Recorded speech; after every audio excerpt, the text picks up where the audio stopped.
status tersangka kepada suami Dewi. Polisi menyelidiki kasus itu dengan hati-hati guys, karena tahun sebelumnya pernah juga ditemukan jasad di ladang tebu itu. Halo guys, balik lagi dengan gue, Sandi. Pada video kali ini, gue akan membahas kasus yang sempat heboh di Indonesia, khususnya di wilayah Sumatera. Kejadian ini berkaitan dengan dukun yang telah menghabisi nyawa puluhan orang. Seperti apa kisahnya? Simak setelah intro berikut ini.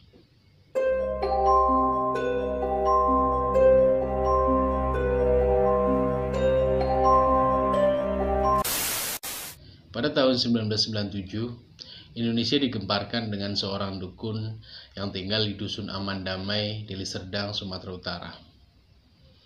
Dia adalah Ahmad Suraji, terlahir pada 10 Januari 1949. Ahmad Suraji merupakan anak pertama dari dua bersaudara, pasangan Jogan dan Sartik. Dia terlahir dengan nama Sagimin. Sang bapak meninggal saat dia baru berumur 7 bulan. Di lingkungan tempatnya bermukim, dia lebih dikenal dengan nama Nasib Kelewang. Pasalnya, saat kecil Suradi pernah tercebur sumur. Sementara nama Kelewang didapat karena dia sering mencuri lembu dan kemana-mana membawa kelewang. Sejak umur 12 tahun, kata sang ibu, Suraji suka mempelajari ilmu perdukunan. Dia belajar dari buku-buku peninggalan mendiang bapaknya, yang berprofesi sebagai dukun. Saat berumur 27 tahun, Nasib menikahi wanita asal Pekanbaru bernama Tumini. Usai menikah, Nasib berganti nama menjadi Ahmad Suraji. Harapannya, nama baru itu bisa membawa berkah dan kehidupan yang lebih baik. Hingga pada suatu hari, Sartik dikagetkan dengan keinginan anaknya untuk menikah lagi. Alasannya, dia ingin anak wanita guys. Sementara Tumini hanya bisa memberikan 4 anak laki-laki. Sartik sebenarnya setuju, namun ia syok saat mengetahui wanita yang hendak dinikahi anaknya adalah adik iparnya sendiri, alias adik kandung Tumini. Bahkan Suraji tidak hanya menikahi satu adiknya Tumini guys, namun 2 adik sekaligus, yakni Tuminah dan Ngatiyah. Sang ibu pun selalu mengingatkan bahwa itu adalah perbuatan tidak baik, namun Suraji tidak peduli. Ia bahkan mengajak 3 wanita bersaudara itu tinggal satu atap. Karena ibunya terus-menerus menentang, akhirnya sang ibu diusir dari rumah. Entah akhirnya benar-benar sakti atau tidak, oleh masyarakat Suraji dianggap sebagai orang pintar atau dukun guys. Panggilan datuk akhirnya disematkan kepadanya. Tidak sedikit orang yang mendatangi rumah Suraji guys, baik berobat karena sakit, pasang susuk agar terlihat cantik, memikat suami agar tidak tergoda wanita lain, atau hal-hal tahayul lainnya. Mereka tidak tahu, jika meminta tolong kepadanya, sama aja mengantarkan nyawa kepadanya.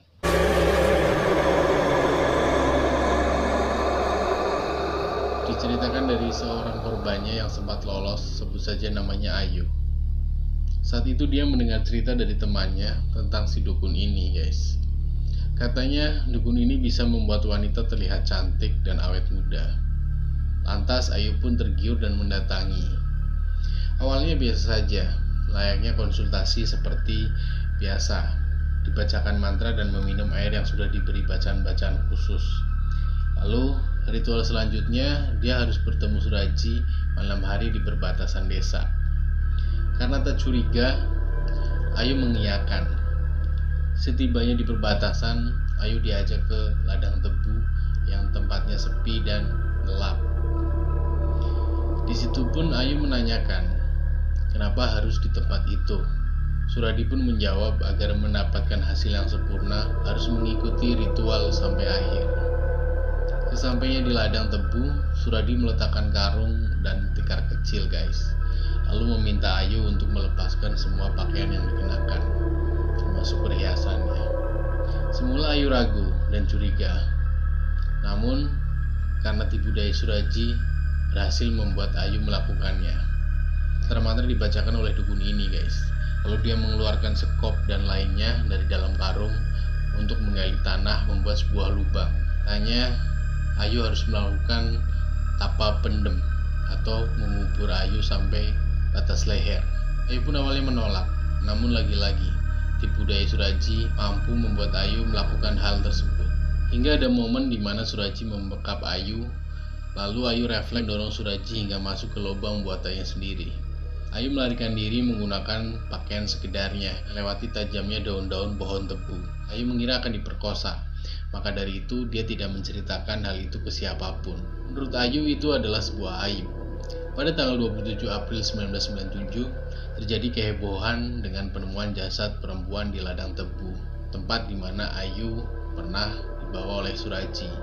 Warga sekitar tidak mengenali jasad itu, hingga terdengar kabar ada seorang perempuan yang hilang selama beberapa hari dan belum ditemukan, yaitu Sri Kemala Dewi.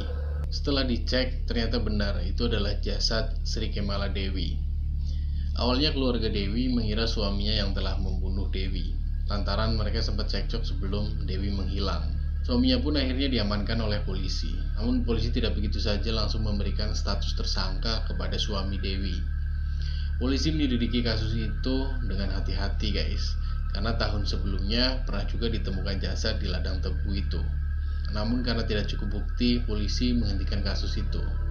Saat polisi melakukan penyelidikan, ada seorang bernama Andreas yang mengaku pernah mengantarkan Sri Kemala Dewi ini ke tempat dukun Suraji untuk melakukan konsultasi sebelum akhirnya hilang. Lantas polisi pun langsung mendatangi rumah sang dukun ini guys. Setelah beberapa kali ditanya, Suraji mengakui Dewi pernah datang ke rumahnya. Namun Sri Kemala Dewi kemudian pulang katanya, kata sang dukun. Karena tidak cukup bukti, akhirnya polisi menghentikan interogasi kepada Suraji. Namun polisi tidak berhenti begitu saja. Polisi tetap menggali informasi-informasi yang didapat dari sejumlah saksi dan warga sekitar. Dari situ, polisi mendapat benang merahnya guys. Menurut warga, para korban ini kebanyakan adalah pasien-pasien Suraji. Berangkat dari informasi ini, lantas polisi menggeledah rumah sang dukun tersebut dan menemukan beberapa pakaian dan perhiasan wanita, salah satunya milik Sri Kemala Dewi. Akhirnya Suraji dan ketiga istrinya ditangkap. Suraji pun mengakui telah membunuh Sri Kemala Dewi. Tapi polisi masih mendesak Suraji untuk mengakui apakah ada korban lainnya. Suraji pun akhirnya mengakui bahwa telah membunuh 16 orang. Dan setelah terus-terusan didesak, dia mengaku telah membunuh sebanyak 42 orang.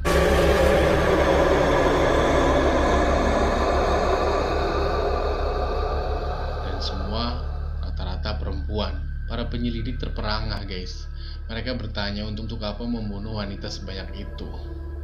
Di hadapan penyelidik, Suraji menceritakan bahwa perbuatan itu dilakoninya demi mendapatkan ilmu sakti. Bisikan goib yang diterima lewat mimpi memerintahkannya untuk membunuh 72 wanita plus menghirup air liurnya. Pembunuhan berantai ini dilakukan dari 1986 hingga 1997. Dalam melakukan aksi biadabnya, Suraji dibantu istrinya. Namun tidak semua istrinya ikut membantu. Hanya istri tertua saja yang ikut, yakni Tumini. Berdasarkan pengakuan itu, dua istri Suraji, yaitu Tuminah dan Ngatiyah, diperbolehkan pulang. Sementara Tumini mengikuti jejak suaminya mendekam di tahanan. Pada sidang kasus pembunuhan ini guys, Suraji sempat menolak atas tuduhan membunuh 42 orang. Katanya itu diakui lantaran desakan saat penyidikan. Begitu juga Tumini, istrinya. Ia membantah telah membantu Suraji untuk membunuh. Akhirnya pada sidang terakhir pada 24 April 1998, Suraji dijatuhi hukuman mati guys.